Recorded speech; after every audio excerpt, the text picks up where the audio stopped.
کسی نے کی پرواہ ہے کہ نوید عاشق دنیا تو ٹر گیا ہے، پر اس ویڑے چوس پھر نہیں آنا۔ تو اس واسطے کوئی بہترین نمونہ تھا کہ عزاداری دی روح بقا اور اس دی سلامتی اور اس دی حفاظت روے۔ قیمتی جان نے تواڈی، اس دی حفاظت کرو، حفاظت نال چلو۔ وقت جدو آ جانا ہے وہ آ ہی جانا ہے۔ ہائے کر کے رونا لیا، جنگ دا لڑائی دا مزہ پیڑے چوندا ہے، پتہ ہی نہیں ہونا۔ ایک بندہ تصویر بنان آ رہا ہے، کوئی فیر مارن آ رہا ہے، ایک تا تصویران باہر رکھو امام بارگاہ تو، اس باہر رکھو اس لائف دے بارے بھی کوئی سوچنے ہیں بھی اس دے بارے کی ہونا چاہیے۔ میں نہیں بولے آج تک اس تے، لیکن آج کوئی غور و فکر کرنے ہیں کہ اس دے بارے کی ہونا چاہیے، اس فوٹو سیشن دے بارے کی ہونا چاہیے۔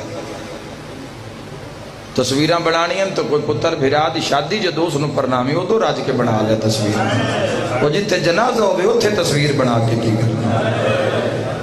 کم از کم امام بارگاہ دے اندر یہ چیز نہیں ہونی چاہیے، کم از کم۔ مجالس دی حفاظت کرو۔ اگر تسی ذاکرین نو پڑھانا ہے اور اپنی مرضی نال سننا ہے، جو تو سننا چاہتے ہو اسے دے مطابق پڑھانا ہے بلانا ہے، تو موڑے لائیو بند کرو۔